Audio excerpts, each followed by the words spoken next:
Alors, troisième question. La mise en concurrence des États aujourd'hui et des marchés du travail à travers le monde, elle incite les gouvernements à miser énormément sur l'employabilité, sur la performance, sur l'adaptation des actifs aux besoins du marché mondial. Or, on s'aperçoit qu'aujourd'hui, on rémunère une activité humaine qui conduit à l'impasse écologique. Alors, le gouvernement semble affectionner la prospective, hein, on l'a entendu cet été. Comment, monsieur le ministre, orienter le travail de façon à ce qu'il ne se borne pas à répondre à la demande du marché mondial, qui lui est aveugle quant à ses effets environnementaux et sociaux, pour prendre en compte dans le contenu du travail sa valeur sociale et écologique? On ne pose que des petites questions ici.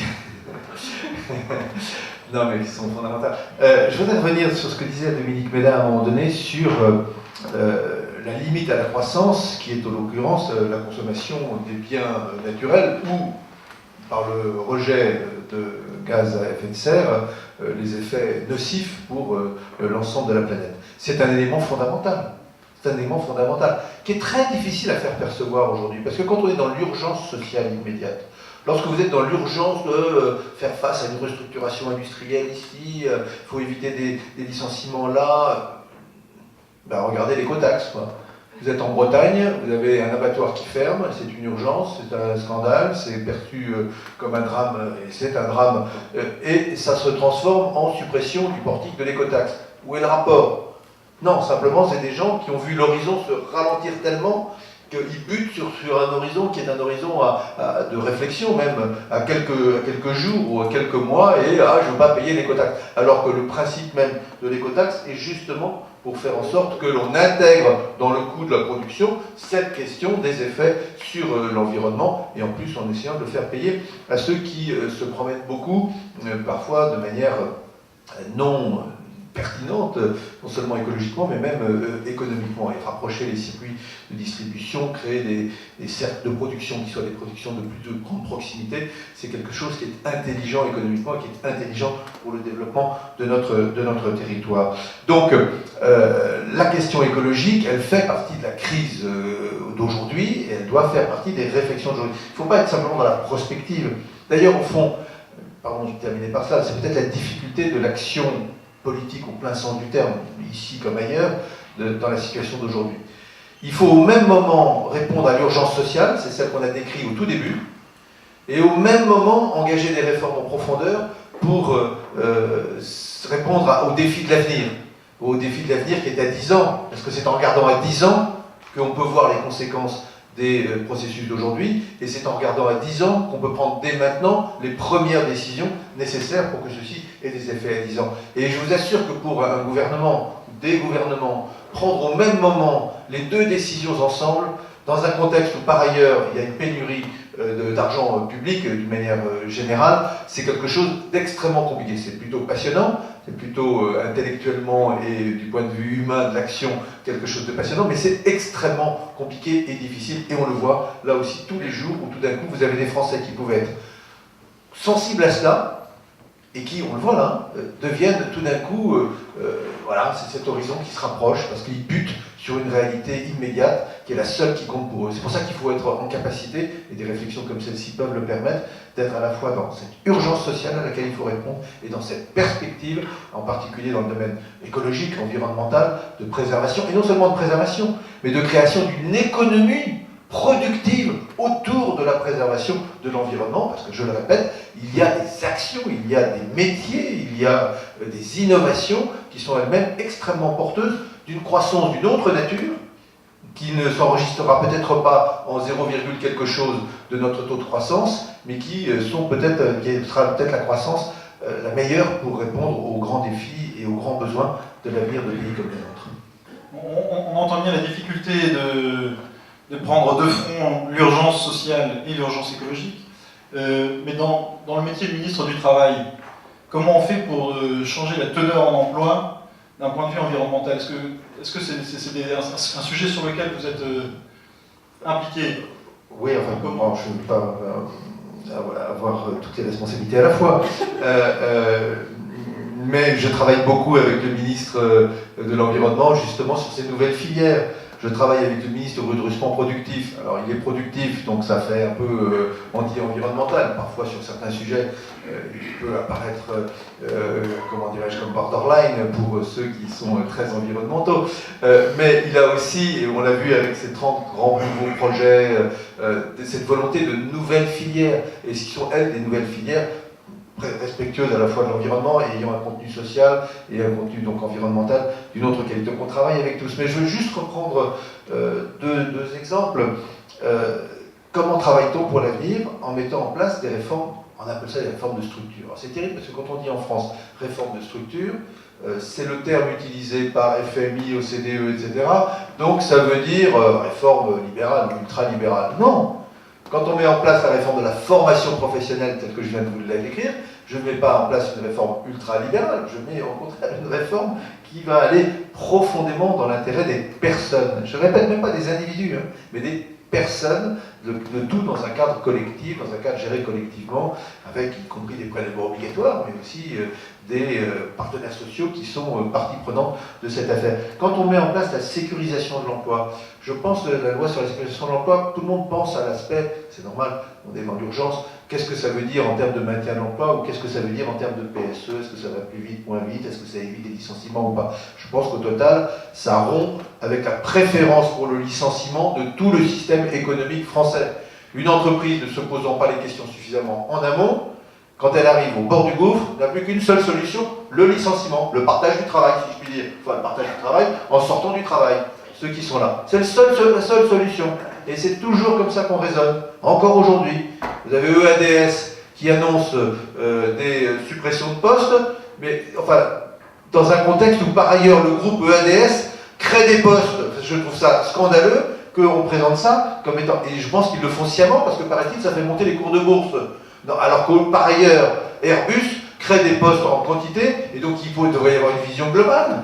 Il faut une vision globale. Et je termine justement. Dans la loi de sécurisation de l'emploi, le plus important, c'est pas tant les dispositifs sur les PSE ou le maintien d'emploi, c'est tous les dispositifs d'anticipation et de participation, y compris des salariés, à un certain nombre de décisions, la présence obligatoire dans les conseils d'administration des plus grandes boîtes de représentants des salariés, c'est le meilleur moyen de se préparer à des évolutions qui sont des évolutions soit à la hausse, parce qu'il y a parfois des évolutions à la hausse qui peuvent être brutales, hein, avec des conséquences brutales pour les personnels, soit à la baisse, on voit bien la conséquence brutale pour les personnels lorsque ce sont des suppressions de points. Ces mécanismes d'anticipation, c'est absolument fondamental. Parler 3 ans à l'avance d'une évolution, c'est éviter le jour venu d'être dans la brutalité. C'est permettre à ce moment-là ces adaptations, et y compris ces itinéraires personnels, ces sécurisations, puisque c'est le terme, y compris de sécurité sociale professionnelle, c'est comme ça qu'on met en place ces dispositifs. Voilà aussi une des grandes ambitions. Donc ça, ce sont des réformes de structure, enfin à la mode social-démocrate et non pas à la mode ultralibérale. J'entends qu'on ne répondra pas à la question sans changer la gouvernance des entreprises. Dominique Méda. Oui, moi j'aurais adoré qu'on continue là-dessus, parce que j'ai un point de désaccord avec le ministre sur l'accord sécurisation, et plus généralement, j'ai beaucoup travaillé sur la rupture conventionnelle. Un des problèmes, des mécanismes qui aident à rompre l'emploi au plus vite, c'est précisément que ça reste dans le paradigme classique de l'allocation naturelle des emplois. On va aider à fermer un emploi prétendument non productif pour en ouvrir un autre, et puis finalement on détruit l'emploi. Et donc moi c'est le fait qu'on aide à la très grande vitesse de destruction de l'emploi qui me gêne, à la fois dans l'accord de 2008 et puis dans le plus récent accord. Mais il faudrait beaucoup plus de temps pour en parler, donc je ne l'évoque pas. Je reviens juste sur 2 points sur la question que tu posais, Jean. Il me semble que, il faut prendre très très très au sérieux, et beaucoup plus qu'on ne le fait actuellement, mais j'ai bien aimé ce que Michel Sapin disait, l'idée que notre indicateur de référence, notre indicateur magique, le PIB, le taux de croissance du PIB, c'est un indicateur qui, pour une large part, est désuet et inadapté parce qu'il masque les dégâts que la croissance opère à la fois sur les équilibres naturels, le patrimoine naturel, et sur la cohésion sociale, voire sur la qualité du travail. Donc, alors il y a eu, vous vous souvenez que Nicolas Sarkozy avait mis en place une commission spéciale là-dessus. Stiglitz avait fini par faire reconnaître à tout le monde, tous les journalistes en étaient d'accord, que le PIB c'était un mauvais indicateur, qu'il nous trompait, qu'il était pervers, qu'il nous emmenait dans le mur, mais après, il ne s'est plus rien passé, hein. On n'a pas tiré les conséquences. Je crois donc qu'il faut prendre cette idée au sérieux et en tirer toutes les conséquences. Et deuxièmement, et ça fait partie des conséquences, je pense qu'on a vraiment besoin d'un changement radical de paradigme. Ce n'est pas seulement qu'il nous faut développer des emplois verts, c'est qu'on doit engager nos économies dans une véritable reconversion. Une reconversion avec des secteurs qui vont croître, des secteurs qui vont décroître, donc des nouveaux emplois, mais évidemment des mécanismes de sécurisation, à mon avis, infiniment plus solides que ceux qu'on a actuellement pour accompagner ces gigantesques restructurations, en quelque sorte, et que là, eh bien, il y a des emplois, il y a des gisements d'emplois, en quelque sorte, correspondant à cette reconversion écologique. Alors il y a tout ce qui concerne, on le sait par cœur, hein, d'une certaine manière, la rénovation thermique, l'agroécologie, le verdissement des processus industriels, le développement des transports collectifs. Il y a énormément de choses à faire, et je crois que, je répète un peu ce que je disais tout à l'heure, cette idée qu'il faut enserrer la production dans des contraintes éthiques ou dans des normes sociales et environnementales. Qu'est-ce que ça veut dire? Ça veut dire que la production n'est quand même pas un acte anodin, qu'elle a des conséquences sur tout le monde, et qu'en effet, peut-être qu'il faut remettre un peu plus de délibération collective dans la production. Tu disais, on produit n'importe quoi, il y a des activités, oui, il y a des activités toxiques aujourd'hui, il y a des activités destructrices qui comptent en positif dans notre PIB, et je crois que c'est ce double renversement qu'il faut arriver à faire, à la fois un changement d'indicateur de référence, à côté du PIB, mettre d'autres indicateurs de référence qui braquent en quelque sorte le projecteur sur ce qui compte vraiment pour nos sociétés, pour leur inscription dans la durée, et puis bien voir tous ces nouveaux, alors j'aime pas tellement le terme de gisement d'emploi, mais en effet, tous ces nouveaux secteurs que nous allons devoir développer, ou tous ces anciens secteurs que nous allons devoir reconvertir pour aller vers une économie décarbonée. Et je pense que ça, c'est très très urgent. Je suis entièrement d'accord avec Michel Sapin quand il dit que c'est très compliqué de tenir les deux à la fois. À la fois, il faut résoudre notre crise sociale, et pour ça, oui, à très très court terme, il faut de la croissance, mais en même temps, il faut s'engager dans la reconversion écologique, et là, il nous faut une croissance d'un tout autre contenu. Merci beaucoup. Alors Michel Sapin doit nous quitter. C'était annoncé. Merci beaucoup. La parole à François Soulage. Oui, je voulais simplement dire, puisque le ministre s'en va, que je pense qu'on a raté un moment à propos de la réforme bancaire en ne prenant pas les décisions permettant à l'épargne nationale de s'investir dans du développement économique national. Je crois que là, on a raté un moment tout à fait important de réorientation de l'épargne et des sommes disponibles. Je crois que ça, c'est vraiment tout à fait dommage. Parce que si on veut répondre à la question de Jean Mercart sur la mondialisation, il nous faut d'une part avoir des entreprises qui soient des entreprises capables d'affronter la concurrence internationale, mais en même temps, il nous faut être en état de développer des activités de proximité. Ces activités de proximité, elles ont besoin de se financer comme toute activité, et elles ne se financeront pas sur des produits financiers dont la raison d'être est une raison d'être spéculative. Donc je crois qu'il y a là quelque chose, c'est surtout le développement de la finance solidaire, c'est le développement de l'entrepreneuriat de proximité, et pas uniquement de l'auto-entrepreneur, parce que l'auto-entrepreneur, c'est une mauvaise réponse, parce que ça ne crée pas des réseaux entrepreneuriaux, ça crée des espèces de béquilles pour des gens qui n'ont pas trouvé de boulot, et il suffit de voir d'ailleurs les résultats du chiffre d'affaires de la plupart des auto-entrepreneurs, de la moitié d'entre eux déclarés, parce qu'il y en a l'autre moitié qui ne fait rien. Le statut d'auto-entrepreneur est une folie, quand il est considéré comme la solution. Je ne dis pas qu'il est une folie transitoire, mais c'est une folie quand on imagine que ça va être la solution. La vraie solution, c'est la création d'entreprises stables, permettant d'affronter les nouveaux marchés dont parle Dominique Méda, donc de prendre des risques nouveaux. Or, aujourd'hui, on a, notamment à travers la Banque publique d'investissement, un secteur qui n'est pas destiné réellement à faire de la prise de risque, et donc à développer des nouveaux champs d'activité. Parce Parce que c'est ça la réponse au choc de la mondialisation.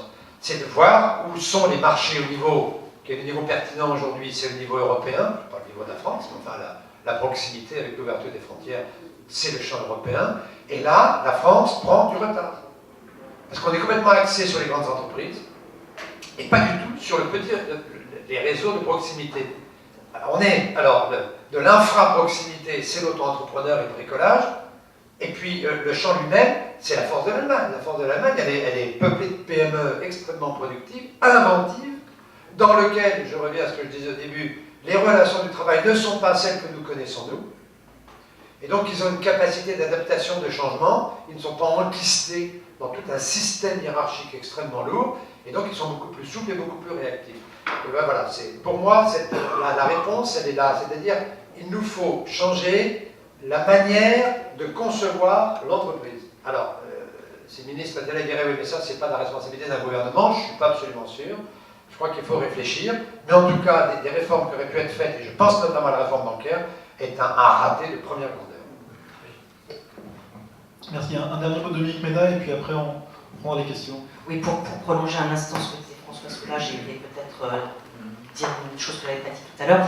Pour faire ou bien cette reconversion écologique, ou bien ce que François Soulage propose, il faut en effet des fonds, il faut des investissements massifs, et évidemment, il faut que ça se fasse au niveau européen, et on a besoin pour le faire, sinon d'une autre Europe, au moins d'une autre BCE et d'autres mécanismes de financement que ceux dont on dispose actuellement.